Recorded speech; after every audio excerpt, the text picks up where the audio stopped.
চলে এলাম শীতকালের নতুন রেসিপি নিয়ে, সুজির ভাপা পিঠে। প্রথমে একটি ছোট নারকেল পাতলা করে কুড়ে নেব। কোরানো হয়ে গেলে নারকেল এক সাইডে রেখে দিয়ে একটি পাত্রে 2 কাপ সুজি, সামান্য লবণ ও পরিমাণ মতো জল নিয়ে ভালো করে মিশিয়ে নেব।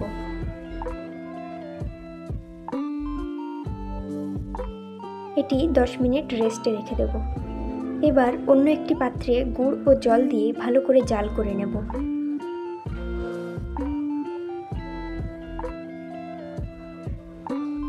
গুড়টা পুরোপুরি গলে গেলে সেই কোরানো নারকেলগুলি এর মধ্যে দিয়ে দেব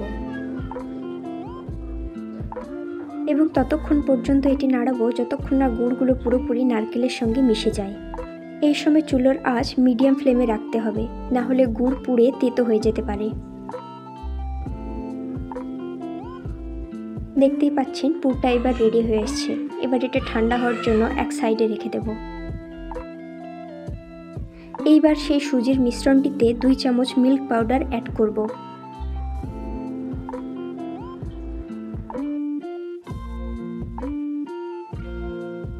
ভালোভাবে এটাকে মিশিয়ে নিয়ে সামান্য বেকিং সোডা দিয়ে দেব।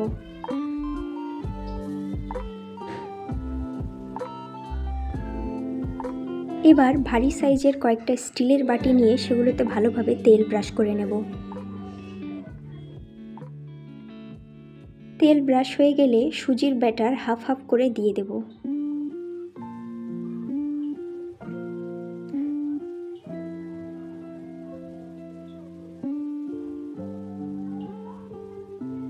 এরপর পাতলা করে নারকেলের পুরগুলো ব্যাটারের মধ্যে দিয়ে দেব।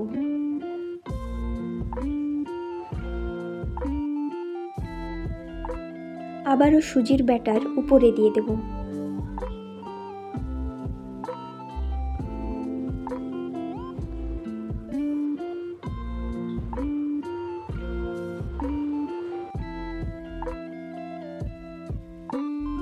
আমি সামান্য জাল করা গুড় তুলে রেখেছিলাম, এখন সেটি দিয়ে একটু ডিজাইন করে নেব।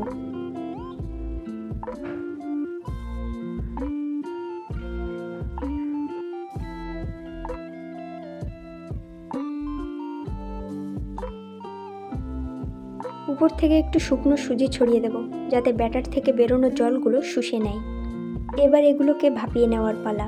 ফুটন্ত জলের উপরে ছেদযুক্ত একটি থালা দিয়ে এক এক করে বসিয়ে দেব।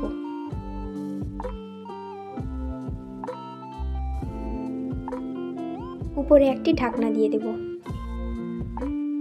10 মিনিট পর দেখতে পাবো যে এটা ভালোভাবে সেদ্ধ হয়ে গেছে। দেখতে কি ডিলিশিয়াস লাগছে, আর খেতেও এটা ভীষণ টেস্টি হয়। এবার বাটিগুলোকে নামিয়ে একটু ঠান্ডা করে নেব। চামচ বা চাকুর সাহায্যে সাইডগুলোতে আলতো চাপ দিয়ে পিঠেটাকে আলগা করে নেব।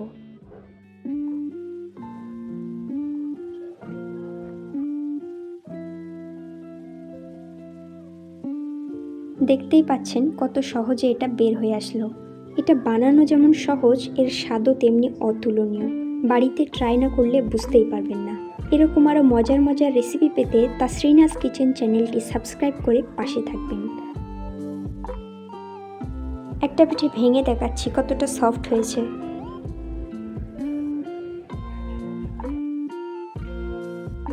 দেখা হচ্ছে নেক্সট ভিডিওতে। ততক্ষণ ভালো থাকবেন, সুস্থ থাকবেন। টাটা।